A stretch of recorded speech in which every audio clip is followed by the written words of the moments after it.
Привет! Это подкаст «Кунжут и пряник». Меня зовут Яна Айдарова, я бартендер и автор подкаста «Ты ж бармен». Привет! Я Игуль Сабирова, редактор рубрики «Еда на НД». Здесь мы разговариваем о еде, напитках и о людях по обе стороны барной стойки. А также спорим о вкусах в том числе. И сегодня у нас в гостях в выпуске про татарскую национальную кухню Булат Ибрагимов. Булат – шеф-повар бистро «Артель», паба «Дафт Паб», соавтор проекта «Кама Татар», который, к сожалению, закрылся в 2017 году, а также бывший шеф-повар ресторана Тахира Халикбердыева «Южане», который в Москве. Мы поговорим о ренессансе татарской кухни, О том, как должен выглядеть и что должны подавать в ресторане татарской кухни в 2020-х годах. и кому это нужно.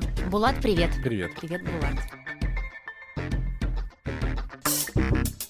Раз мы сегодня говорим про национальную татарскую кухню, что это значит для тебя? Как именно ты можешь описать татарскую кухню? Ну, то есть, возможно, это какие-то детские воспоминания. Или это способ самоидентификации в нашем глобальном мире? Или это может быть какая-то идея фикс для тебя, проект, которым ты хочешь заниматься? Ну, я не закладываю ничего сверхъестественного, понимаешь, в этот термин. Ну, то есть, если говорить про термин, то я должен начинать говорить со слов-то совокупность, бла-бла-бла. Но на самом деле совсем не так. То есть, это какое-то для меня какое-то собрание образов культурных, кулинарных, которые как бы и создают быт татарского народа. И создавали очень долго. Создавали на протяжении многих сотен лет. С тех пор, как татары стали оседлыми. То есть мы говорим о том, что татарская кухня по-настоящему появилась с тех пор, как татары обосновались в Болгарах, то есть на территории как бы нынешней республики. То есть до этого это были кочевые народы, и, соответственно, там кухня не отличалась какими-то особенными изысками. То есть это было просто, скорее всего, это было там некое вареное мясо в казане, которое готовили себе кочевые племена. Так когда они стали оседлыми, тогда уже мы начали говорить о том, что появилась какая-то кухня, да, и она, конечно, была очень простая и осталась такой же. То есть она как-то модернизировалась сейчас, вот на данный момент? Сложно сказать, потому что, ну, для меня татарская кухня, это, конечно же, ну, некоторый список блюд, но не только, на самом деле. То есть это еще культура застолья, культура чаепития, да, в том числе, культура какого-то ужина или обеда с семьей. Плюс культура аши, мне кажется, да? Ну, то есть встреч по каким-то особым событиям в жизни человека. Да, то есть это либо могут быть поминки. Или рождение ребенка, да, обмывание ножек. Да, татарский бэйби-шауэр. Только на Западе, по-моему, он обычно устраивается до рождения ребенка. А здесь после. Ну, потому что разве можно шаурить того, кто еще не родился, правильно? На самом деле, ну, как бы татарская кухня, она, конечно же, застоялась, собственно, ну, то есть в развитии в каком-то. Ну, этому, естественно, способствовала и унификация всего и вся время того, как татары стали татарской социалистической республикой, появление советов, естественно, все это как-то унифицировать, то есть не было никакой вообще кухни, да, все это помнят. И только там Юнус Ахмедянов, тот самый, начал, как у него получилось, как-то это систематизировать. Каталогизировать, да, энциклопедировать тоже.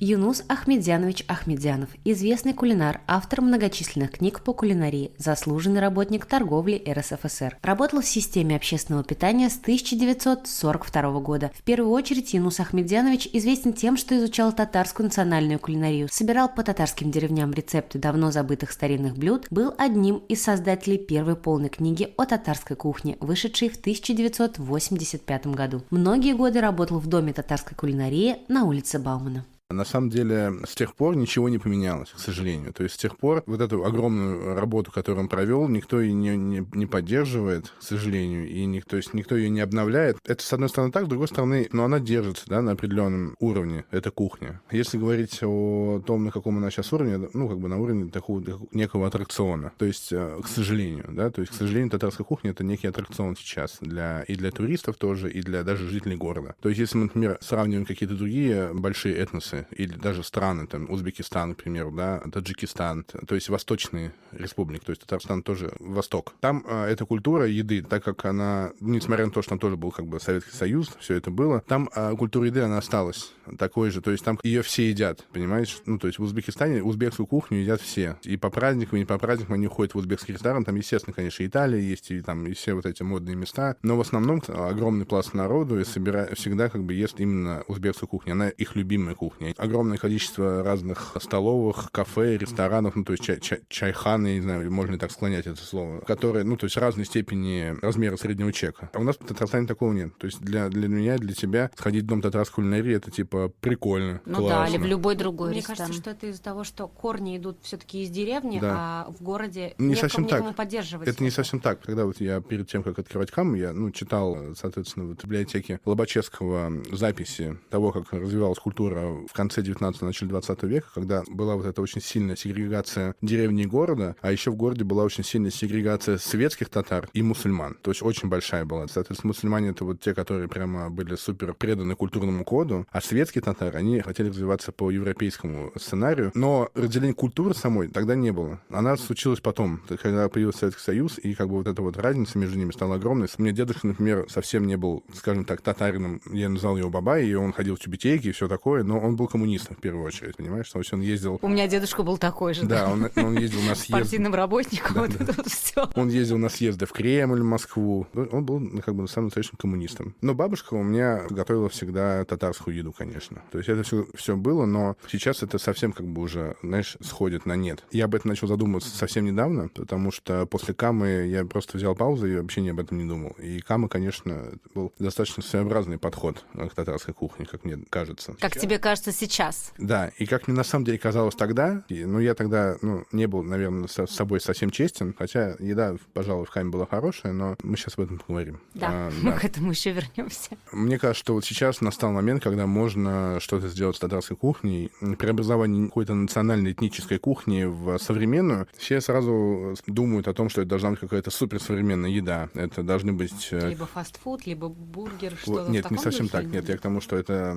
возможно, думают многие, особенно те, кто приближены к гастрономическому миру, да, они думают, что это должна быть какая-то сферифицированная оливка, как это было в ресторане Эльбуи, да, или как бы заново разложенные на молекулы, там, условно говоря, татарские блюда, но это совсем не так. Совсем не так. Это, знаешь, я это понял, на самом деле, сходив в одно место в Москве, которое называется Мама Тута. Мама Тута – второй грузинский ресторан Арама Мнацаканова. Первый открылся в Санкт-Петербурге. Здесь подают мини-хинкали с пармезановым соусом, пхали в виде салата, а не в виде колобков, и равиоли с начинкой из куриных потрохов с соусом хмели-сунели. В общем, в нем облегчают и немного перепридумывают современную грузинскую кухню. Ресторанный обозреватель GQ и автор телеграм-канала «Соль» Иван Глушков называет его идеальным грузинским рестораном на Патриарших. А ресторатор и по совместительству колумнист Татлера Стас Лисиченко пишет, что в Мама Тута еда легкая и непринужденная. Никакой кирпичной тяжести, как это часто бывает после посещения грузинских ресторанов. Это новая грузинская кухня. Вот именно, что она, вот ты туда сходишь, и она не будет новой. Она не будет новой. Она просто будет легче. Легче восприятие? Легче восприятие, да. То есть это не хинкальная какая-то. Это просто очень светский городской формат еды с отсутствием полностью каких-либо европейских блюд в меню. То есть никакого салата там нету с чем-либо. Ни цезаря, да, ни греческого. Никаких там, вот да. Это прекрасно, то есть там есть там условно тартар с грузинским стилем, как бы это нормально. И все. То есть мне кажется, что татарская кухня, она должна в первую очередь избавиться от лубочности, от того, что это должно быть все от клише. То есть это еда, которая, либо это столовский формат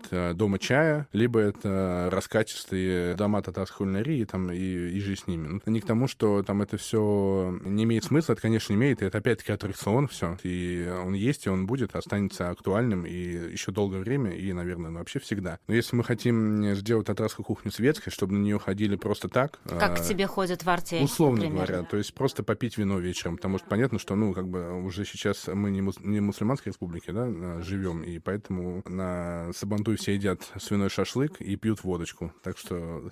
Но мы действительно светская республика, да. И ее нужно просто сделать более светской и доступной, и тогда, чтобы молодежь, та же самая, заинтересовалась в ней. Убрать вот этот налет корчмы Тарас Бульба, знаешь. Я когда был студентом, мы водили всех иностранцев, а мы очень много работали с иностранцами в университете, потому что там приезжали разные группы студентов. Напомню, что Булат учился в нефтяном институте имени Губкина в Москве. То есть я там, нетворкинг, короче. Мы всегда водили иностранцев куда-то. И, конечно же, мы водили их, White Rabbit тогда не было, на бюджет не давали ни на какой White Rabbit, мы ходили в корчму. Все это было как-то воспринималось как одна культура. И вот эта лубочность, конечно, она там, была вообще возведена в абсолют. Она там зашкаливает. Да. Все были в восторге, на самом деле. Потому что этого и ждут. То есть, когда ты путешествуешь, ты на подсознательном уровне готов к тому, что ты встретишь... Давай будем честными. Вот ты, когда путешествуешь, когда куда-то едешь, ты ищешь целенаправленно такой лубок? Я нет. Ты не большая часть туристического потока, да? Да, конечно.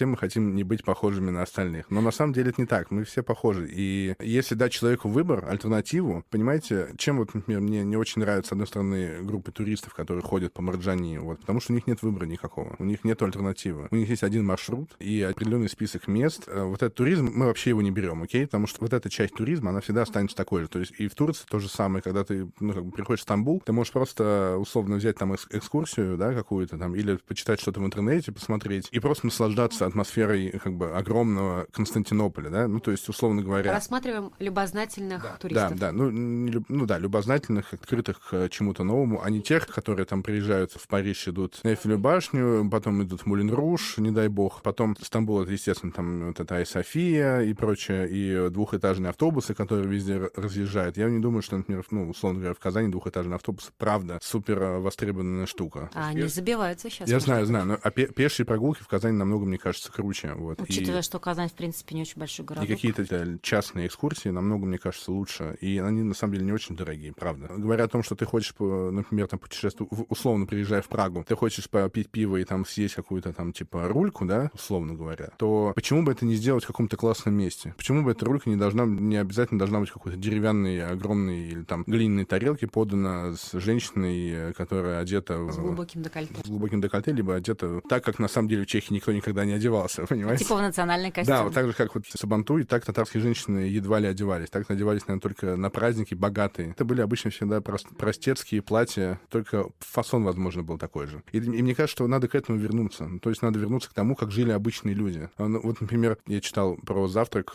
обычного мещанина в Казани. То есть если у тебя там, условно говоря, есть деньги, то это обычно перемяч и чай с молоком и сахаром. Если мы говорим про перемяч, то у меня есть история про то, как я попробовал вкусный перемяч. Давай, расскажи. И расплакался. Я, по-моему, говорил об этом как-то в интервью, что я приехал в деревню к своим родственникам.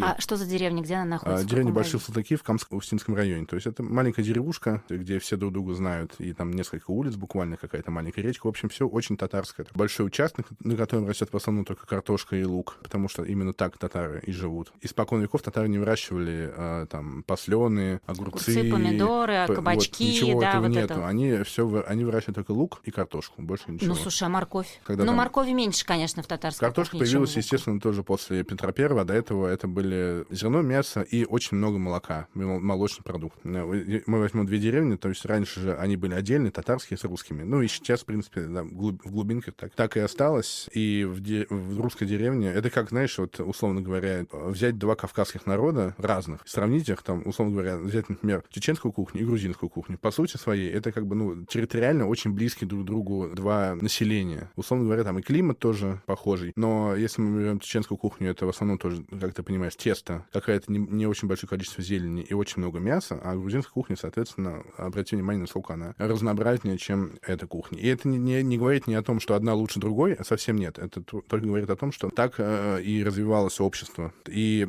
татары, соответственно, очень работящий народ, и, соответственно, работящему народу нужно было просто очень много есть какой-то тяжелой крахмальной еды. Чтобы были силы чтобы работать. Были силы, чтобы, да, ты как бы уходишь в поле и там пашешь, и потом, то есть ешь там пирог с картошкой, условно, и сливочным маслом. Калорийно. Заедая все это каймаком. И я приезжал, как бы, мы городские приезжали в деревню и удивлялись, а там как бы, люди реально кровь с молоком, понимаешь? То есть там как бы люди, они не были худые, они не были толстые. Возможно, с возрастом, конечно, там это все появлялось, но, с отсутствием физической нагрузки, да, но они, правда, были розовощеки. В первую очередь, это были красивые люди. То есть, как бы люди здоровые, которые хорошо питаются и много тратят, соответственно, энергии, а это как бы здоровые, красивые люди. Их всегда видно. То есть это не тот, который либо перекачался, либо пересушился. Там не было никаких крайностей. Полная гармония была. И возвращаясь к истории про перемяч. Да, и мы как бы приехали туда, и всегда нас там встречали хлебосольно, да, что называется. Там накрывали стол. Вообще долгое время они готовили все сами, покупая только муку и сахар, и соль. Потом, конечно, там уже все это они начали покупать. То есть когда там бабушки не стало, там и появились магазины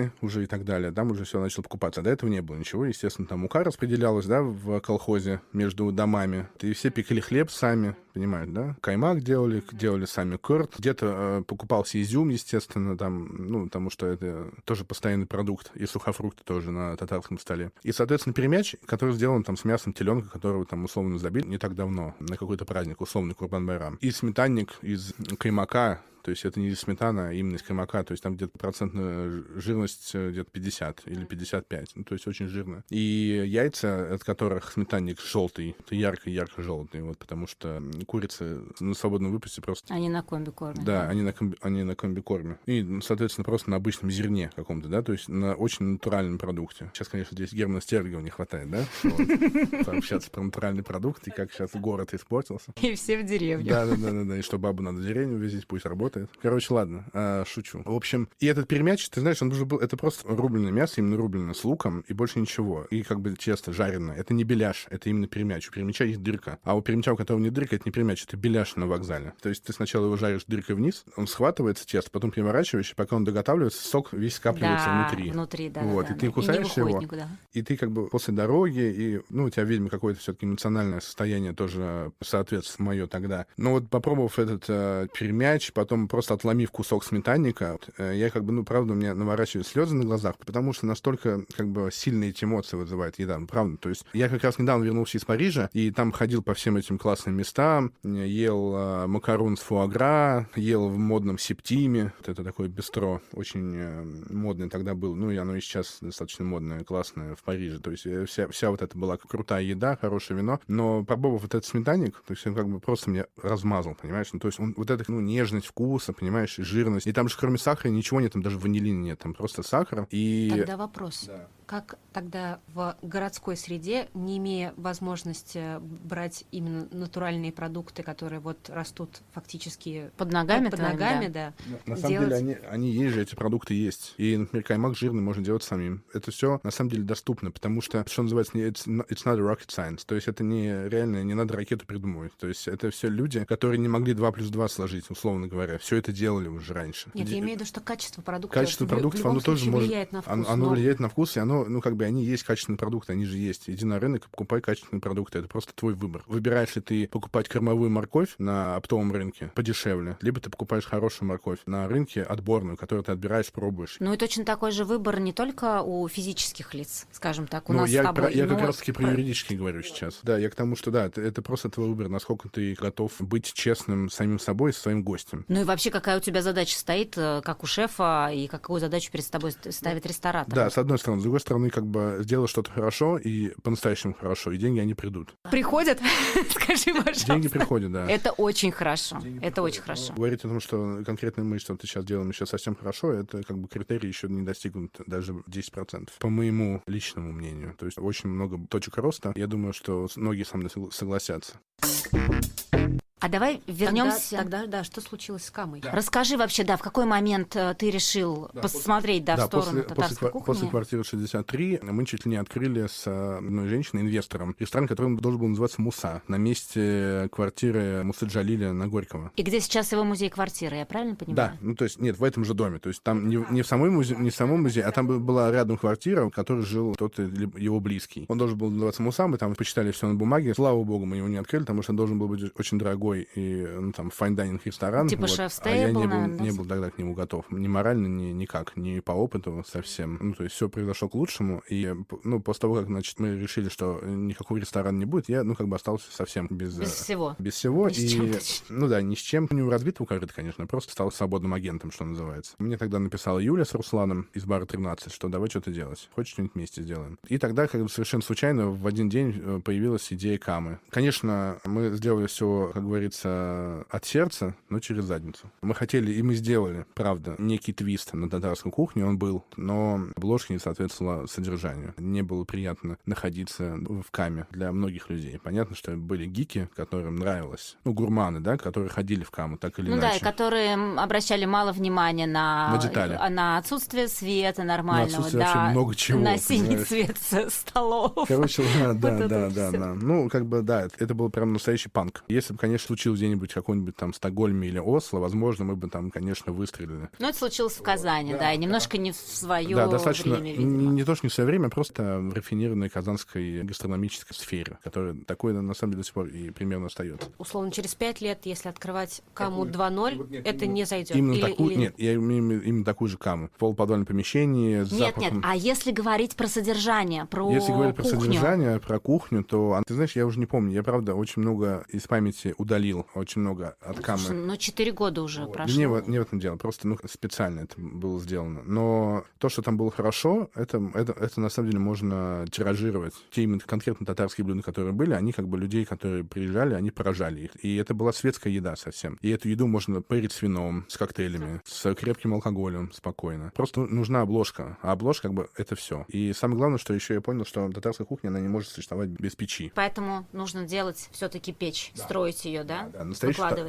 деревенскую татарскую печь. И это, естественно, сразу поднимает в разы, наверное, стоимость этого проекта. Не в разы, но на порядок поднимает точно. Хотя на порядке в разы это практически одно и то же, даже больше. Но на самом деле нет. Ну сколько стоит сделать эту? Ну, миллион-два. Печь будет сделать все равно дешевле, чем вентиляцию хорошую в ресторане. Ну слушай, зато это сразу очень много ограничений на помещение накладывает. Ну, совсем нет, на самом деле. То есть это просто в зависимости от того, как ты с кем договариваешь, как ты это строишь, какие ты меры предосторожности принимаешь. Если ты просто воткнул в обычную вентиляцию угольную печь, то это одно дело. А если ты построил всю сеть коммуникаций, выстроил для того, чтобы печь работала, это опять-таки все цифры с 6 нулями. А оценят ли гости это, как ты Конечно, думаешь? оценят, конечно. То есть ты понимаешь, что приезжая в Москву, условно говоря, ты сравнивая места в Москве, там в хороших странах нигде не пахнет едой. Это может пахнуть каким-то хоспером или каким-то там дымком. Чем-то приятным, Ну, да. например, в артеле главный критерий траты денег на вентиляцию это было то, чтобы не пахло едой в зале. Там не пахнет. То есть нет мелочей. Все очень важно. Важно, как ты заходишь, тяжелая ли дверь, ручка, как ты за нее берешься, какой запах тебя встречает,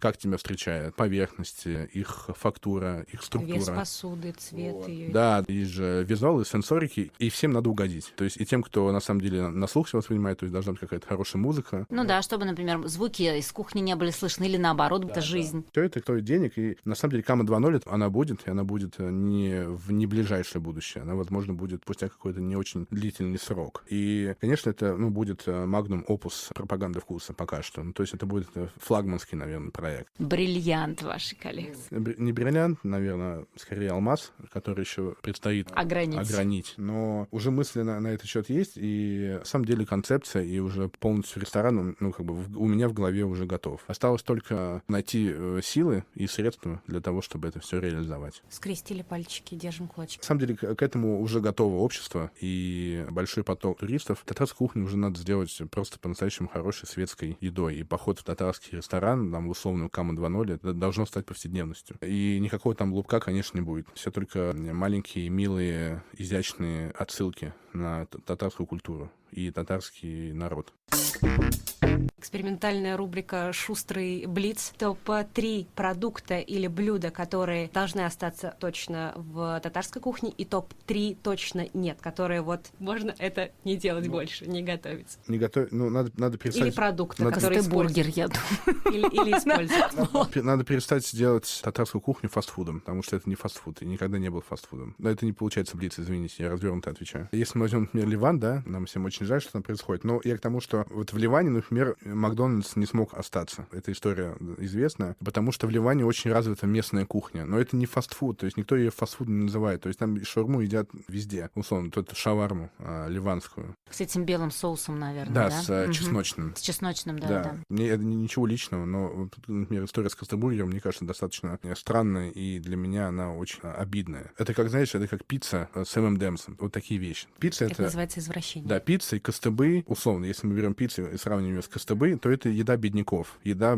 совершенно простого народа, то есть как бы просто кусок лепешки, в нее либо постные лепешки, абсолютно. Либо каша, либо картошка, и ты это съедаешь и как бы идешь дальше. Татарская кисадилья. Да, татарская кисадилья, да, совершенно верно. И как бы по-настоящему хорошая кисадилья, это как бы тоже у нее есть какие-то определенные каноны, и она вкусна только в определенном по-настоящему классическом исполнении. То же самое с тако, то есть там у тако тоже есть правила. Говорит к тому, что сейчас вот настоящие испанские тако, они стали по-настоящему модными. Изуродовали мексиканскую кухню, это, например, Taco Bell. Отвратительная, совершенно несъедобная еда, которую пытаются, которую сначала, естественно, сейчас уже это не так, заворачивали, как там, условно, мексиканскую. И то же самое может случиться с татарской кухней, я не хотел бы этого. На самом деле, я не хочу ничего убирать с татарской кухни, все должно остаться. Все должно остаться. Тутарма должна остаться. То есть это конская колбаса, да? Это колбаса с потрохами. Это хаггис, на самом деле, самый настоящий. Чак-чак должен остаться. Но не в таком виде. Не, и в таком виде тоже. Ты понимаешь, что это можно облегчить, на самом деле. Можно облегчить. Можно поменять чуть-чуть текстуру. То есть не делать эти огромные огромной пирамиды из баурсака. Ну да, можно там баурсак, это на самом деле же просто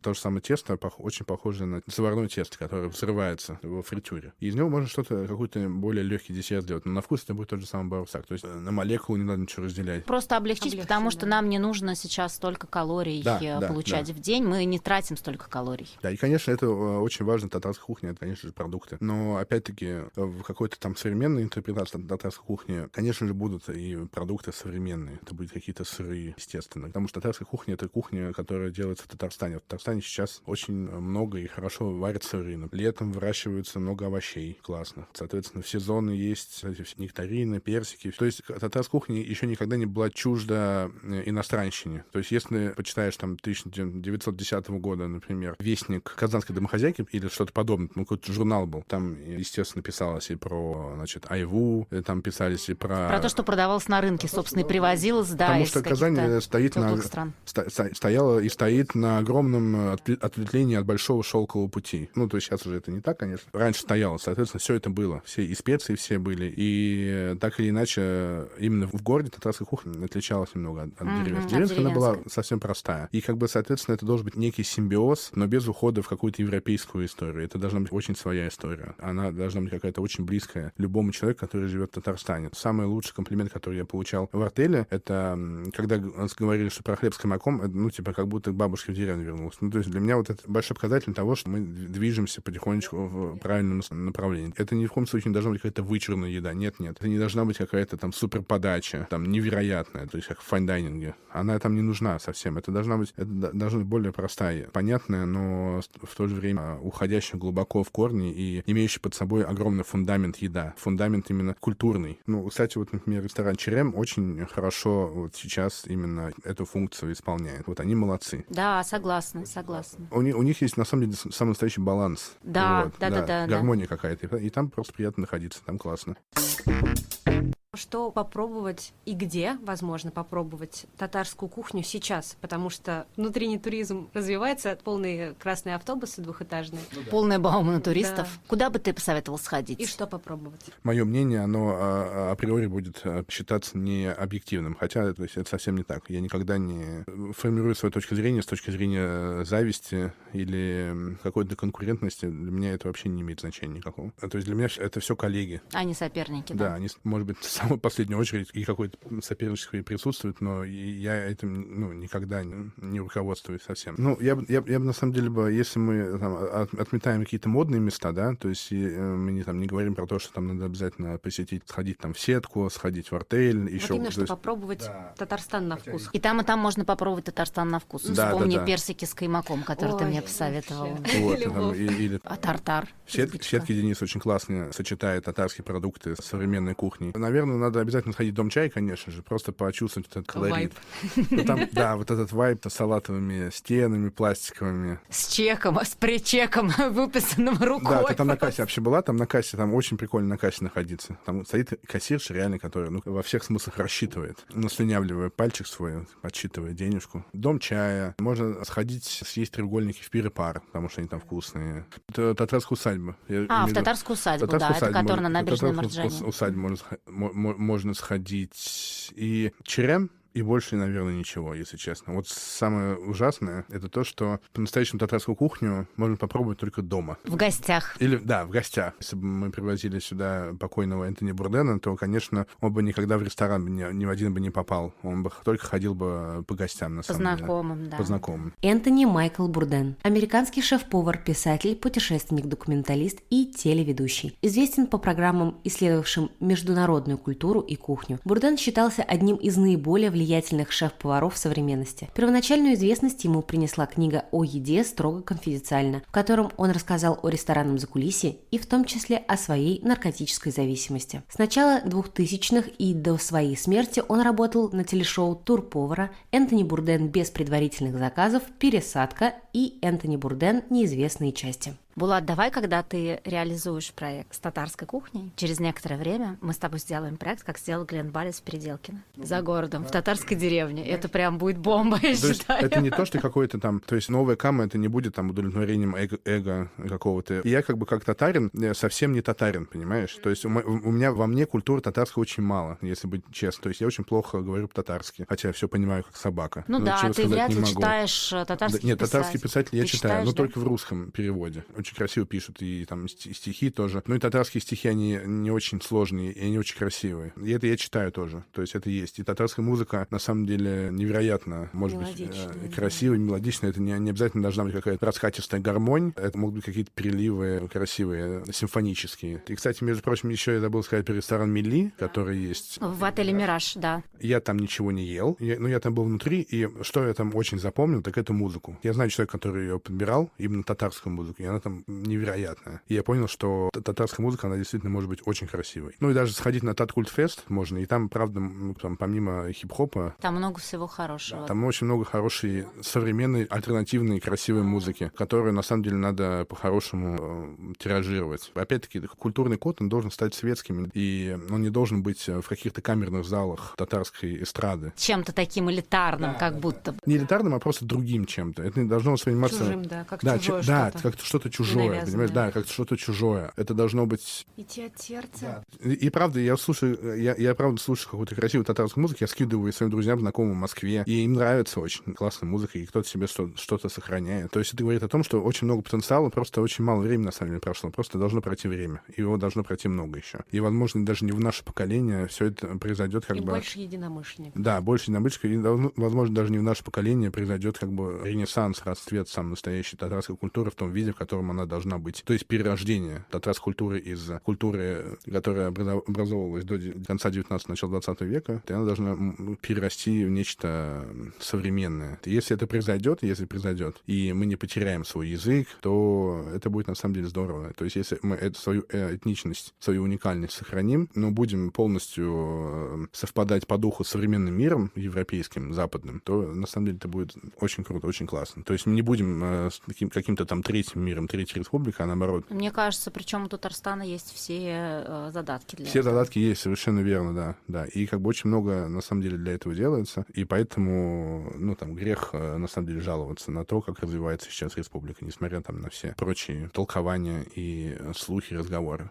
Булат, спасибо тебе огромное. Спасибо тебе за твое содержание и содержимое, то, что у тебя внутри. Спасибо вам большое, что дослушали этот выпуск до конца. Не знаю, как вам, мне он очень зашел, поэтому призываю вас ставить оценки, лайки этому выпуску и проекту «Кунжут и пряник» в общем и в целом. Делитесь этим выпуском и всеми остальными со своими друзьями, оставляйте комментарии. Нам очень важна ваша обратная связь. Книга жалоб и предложений открыта по адресу еда@nd.io с пометкой «Подкаст». Спасибо вам, что были с нами. Мы заканчиваем 2-й сезон, но без перерыва сразу врываемся в 3-й, так что ждите новые темы, выпуски. С вами была Айгуль Сабирова. И я, Найдарова. Обнимаем, целуем и услышимся совсем скоро. Пока-пока. Пока-пока.